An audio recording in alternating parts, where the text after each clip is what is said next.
अस्सलाम वालेकुम, this is Faisal from stock बाज़ार। जो लोग पहली दफ़ा वीडियो देख रहे हैं उन्हें बताता चलूँ कि इस वीडियो के बनाने का मकसद ये है कि हम आपको एक पीएसएक्स की समरी पेश कर दें जो आज के दिन पीएसएक्स में काम हुआ है। स्पेशली जो बेंचमार्क है केसी 100 इंडेक्स, उसके लो पॉइंट, हाई पॉइंट्स और वॉल्यूम्स का हम जिक्र करें, मार्केट के ओवरऑल वॉल्यूम का जिक्र करें, कौन से सेक्टर में प्रेशर था, किस सेक्टर में अपॉर्चुनिटी है, आने वाले दिनों में किस जियोपॉलिटिकल इवेंट की वजह से मज़ीद मार्केट में प्रेशर आ सकता है, कौन से ऐसे फाइनेंशियल रिजल्ट्स आ रहे हैं, is it a result season और नॉट।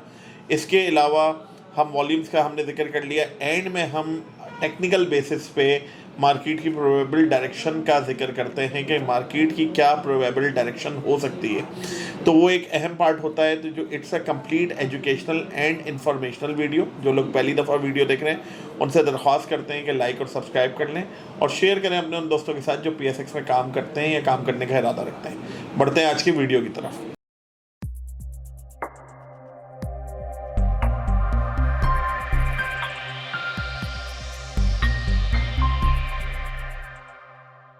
9 जुलाई और 9 जुलाई में हमने देखा कि मार्केट पैनिक में भी थी और इसके अलावा कहीं ना कहीं रिवर्सल भी आ रहे थे और बाइंग भी हो रही थी। वॉल्यूम्स कुछ बेहतर हो रहे हैं।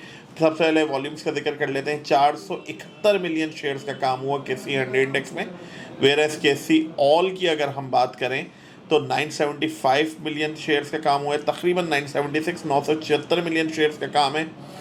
वॉल्यूम बेहतर हो रहे हैं। कल तो 1500 मिलियन क्रॉस कर गए थे केसी ऑल में। आज दिन का जो लोएस्ट पॉइंट रहा वो 179,411, 1,79,411, जब मार्केट 2218 पॉइंट्स नेगेटिव थी। दिन का हाईएस्ट पॉइंट 1,82,276, जब मार्केट 647 पॉइंट पॉजिटिव थी। यानी कि दिन में मार्केट पॉजिटिव भी हुई है और क्लोजिंग आई है 1,81,260, जब मार्केट 370 पॉइंट्स नेगेटिव थी। अगर आप ये व्हील देखें तो इसमें साफ नज़र आ रहा है कि 50-50 हो रहा। कॉन्स्टिट्यूएंट्स भी यही बता रहे हैं कि 50% कंपनीज के शेयर प्राइस अपसाइड रहे, 50% के डाउनसाइड रहे। मार्केट में एक मिला जुला रुझान था। पैनिक उधर से देखने को मिला कि जिन लोगों ने पिछली मंदी देखी हुई है इस जंग यूएस और ईरान की वजह से कि जी प्राइसेस नीचे ही जाते हैं, उन्होंने माल बेचा। एंड देन फिर ऐसा हुआ कि जी कुछ रिकवरी आती तो उन्हें ये होता कि ले लें। तो उस पूरे हैफेजर्ड सिचुएशन में काफ़ी, जैसे बोलते हैं ना, it's a two way sword, दोनों साइडों से इम्पैक्ट पड़ा कि जब जी मैंने बेचा तो मार्केट ऊपर चली गई, मैंने ख़रीदा तो मार्केट नीचे चली गई। ये जो सिनेरियोज होते हैं ना, ये एक ट्रेडर और इन्वेस्टर्स के लिए नहीं होने चाहिए। ये सिनेरियोज गैम्बलर्स के होते हैं। अगर आपकी प्रॉपर रिसर्च और कन्विक्शन नहीं है इस कारोबार में तो इस तरीके से ये कारोबार नहीं हो सकता कि जी बस मैं लूँ तो सिर्फ ऊपर ही जाएगी मार्केट और मज़ीद नीचे नहीं जाएगी मेरे लेने के बाद, और मैं बेचूं तो फिर मार्केट का तहस नहस हो जाना मुक़द्दर है और नीचे ही जानी चाहिए, वापस रिवर्सल नहीं आना चाहिए। It's a business. कल हम एक बहुत अच्छे इंस्टीट्यूट में थे जो कराची के अकाउंटेंसी के लिए एक हब है, तो वहाँ पे CFA ACCA लोगों की तैयारी होती है मिर्चा वाला इंस्टीट्यूट में। उधर भी यही बात हो रही थी कि it's a kind of business. आप कोई बिज़नेस सेटअप करते हैं तो ऐसा नहीं होता कि जी बस आप आज सेल्स हुई तो सही है, कल नहीं हुई तो मैं ये बंद कर दूंगा ये कारोबार, या ये सर्विसेज अगर पाकिस्तान में बूम है तो चलती रहे वरना मैं बंद कर दूं। ये कारोबार है, इसे कारोबार की तरह लेके चलना पड़ता है।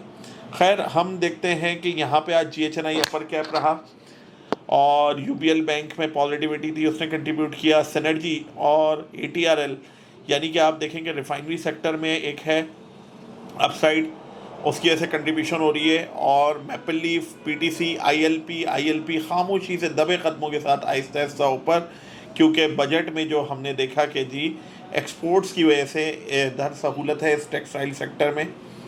अब अगर हम मैप की बात कर लें तो सबसे ज़्यादा वॉल्यूम सिनर्जी में, केसी 100 इंडेक्स में भी जो बात हुई, बाकी 50-50 है। Gandhara automobiles and Gandhara industries में हमने देखा एक अच्छा अपसाइड। SSGC में थोड़ी पॉजिटिविटी। इधर ये देखें रिफाइनरी सेक्टर की जो मैंने बात की वो नज़र आ रही है। DFSM कल ही कोई पूछ रहा था लोअर लॉक था, आज फिर लोअर लॉक। और हेस्कॉल में आज देखें पॉजिटिविटी नज़र आई।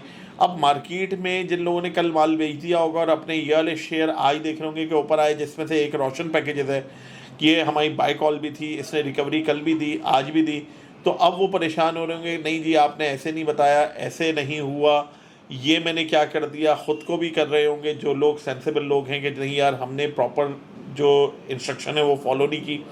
अब जो आपका पैसा होता है, मैं इस वीडियो में आज एनालिसिस से ज़्यादा या इंफॉर्मेशन से ज़्यादा एक साइकोलॉजी के ऊपर बात कर रहा हूँ। आपका जो पैसा होता है ना, वो आपकी जिम्मेदारी होती है। मनी एंड रिस्क मैनेजमेंट आपका काम है। If you don't want to lose your money, you can not trade in stock market. कि आप वक्ती तौर पे अगर लॉस बर्दाश्त नहीं कर सकते तो कमाना बहुत मुश्किल है इस मार्केट में। खैर, ये तो आज के लेसन्स थे, क्योंकि आज मैं देख रहा था बहुत सारे लोगों के जो थे वो सेंटिमेंट्स काफ़ी हर्ट हुए थे, और अल्हम्दुलिल्लाह ऐसा कोई भी नहीं है कि हमारे पास कोई कंप्लेंट्स आ रही हो। ये मैं एक जर्नल व्यू मैं आपके साथ शेयर कर रहा हूँ।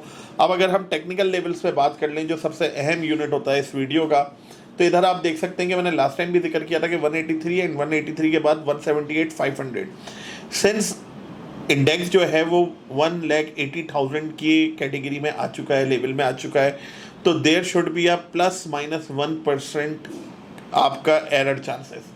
अब अगर मैंने 179,000 कह दिया है, तो अगर मार्केट 1,80,000 से पलट जाए और 1000 पॉइंट ऊपर नीचे हो जाए, तो इसमें ये नहीं होता कि जी आपका अंदाज़ा गलत हो गया। ये टेक्निकल एनालिसिस एक सूडो साइंस है। इसमें आप एक फोरकास्ट करते हैं प्रीवियस डेटा को देखते हुए, और फोरकास्ट गैब का इल्म तो अल्लाह के पास है। हम सिर्फ यूनिट्स और चीज़ों को देखते हुए और हिस्टोरिकल पैटर्न्स को देखते हुए चीज़ें बता रहे होते हैं। लाइक बारिश में आप भी ये अंदाज़ा लगा सकते हैं कि अगर गहरे बादल हैं, मानसून का सीज़न है, हब्स बहुत है, तो बारिश हो सकती है। अब होगी या नहीं होगी ये गैब का इल्म अल्लाह के पास है, लेकिन आप अपनी एक स्टडी कर लेते हैं और अंदाज़ा बता देते हैं। इसी तरीके से अगर हम इधर बात करें, हमने आपको बताया था कि 178,500 के पास आपको एक बेहतर बाइंग चांस लग सकता है। तो आज का अगर लोएस्ट पॉइंट आप देखें तो 179,400 है, कल भी कमोबेश 179,500 मीन्स अगर अब आप गौर कर सकते हैं तो 179,500 के पास कहीं ना कहीं बाइंग आ रही है। अब मैं आपको ये हरगिज़ नहीं कह रहा कि आप अभी बाइंग कर लें, चीज़ों को देखें। 178,500 तक भी आने के चांसेस हैं मार्केट के, और वहाँ से एक अच्छी बाउंस बैक हो सकती है। RSI कूल डाउन हो रहा है, ये जो आपके इंडिकेटर्स होते हैं ये रीएडजस्ट हो रहे हैं, और मार्केट वापस से 183 तक का सफ़र कर सकती है। 183 क्रॉस होता है तो हमारे पास एक बहुत अच्छा गैप है, उस गैप को भी फिल होना है 186 के पास, एंड देन ग्रेजुअली मार्केट ऊपर जा सकती है। रिजल्ट सीजन आएगा, सब्जेक्ट टू कि ये जो ट्रम्प साहब के बयानात हैं, इन बयानात में ज़्यादा शिद्दत ना आ जाए। अभी मार्केट बंद होने के बाद कुछ खबरें आ रही हैं जिससे ऐसा तासुर है कि मार्केट फर्दर डाउन जा सकती है। तो जब इस तरीके के इवेंट हों और आप लॉन्ग टर्म प्लानिंग के साथ मार्केट में नहीं इंटर है, तो इट्स बेटर कि आप अपने कैश को सेफ रखें and keep cash in hand. Cash is king. Otherwise जो बहुत अच्छी कंपनीज हैं, फंडामेंटली स्ट्रॉन्ग है, डिविडेंड भी देती हैं, उनके अपसाइड चांसेस होते हैं जैसे ही मार्केट रिकवरी लेती है, और उधर आपको डिविडेंड भी मिल सकता है, पे आउट्स भी अच्छे होते हैं, और रिजल्ट सीजन है। तो मेरा मशवरा ये होगा कि ग्रेजुअल बाइंग करें 178,500 टू 1,77,000 के एरिया में, थोड़ी थोड़ी इवन आप 179,000 के एरिया में भी थोड़ी बहुत बाइंग कर सकते हैं, और फिर आप उसे डिस्पोज ऑफ करें 183 के पास अगर आपको ट्रेडिंग करनी है। Otherwise you have a long way to go. 186 तक तो इंशाल्लाह इंडेक्स आ जाना है और उससे मज़ीद भी ऊपर जाना है। रिस्क मैनेजमेंट, आज साइकोलॉजी के ऊपर काफ़ी लंबी मैंने बात कर ली इस वीडियो में। इसी तरीके की चीज़ें होती हैं जो आपको काम एंड कंपोज करती हैं और इस मार्केट में इंटैक्ट रखती हैं। अदरवाइज सिंस इंसेप्शन और आफ्टर 2023 के इन्फ्लक्स के बावजूद भी आज तक पाकिस्तानी मार्केट में सिर्फ 5 लाख लोग हैं जो एंटर हुए हैं, और काम शायद 1.5-2 लाख करते होंगे, इससे भी कम। तो दिखने में ये काम मुश्किल है, आसान लगता है, लेकिन ये काम मुश्किल है, और इस काम को जो मुश्किलात हैं वो आप अगर इंडस्ट्री एक्सपर्ट्स या जो तजर्बेकार लोग हैं, एक्सपीरियंस लोग हैं, एक्सपर्ट का वर्ड अगर हम हटा दें, एक्सपीरियंस लोग हैं, उनसे मशवरा कर लेंगे तो आपको फ़ायदा हो सकता है। इसी तरह अगर आपको हमारे मशवरे से फ़ायदा उठाना है तो दिए गए नंबर पर रब्ता करें, सो डैट आप ग्रुप का हिस्सा हो जाए। Thank you.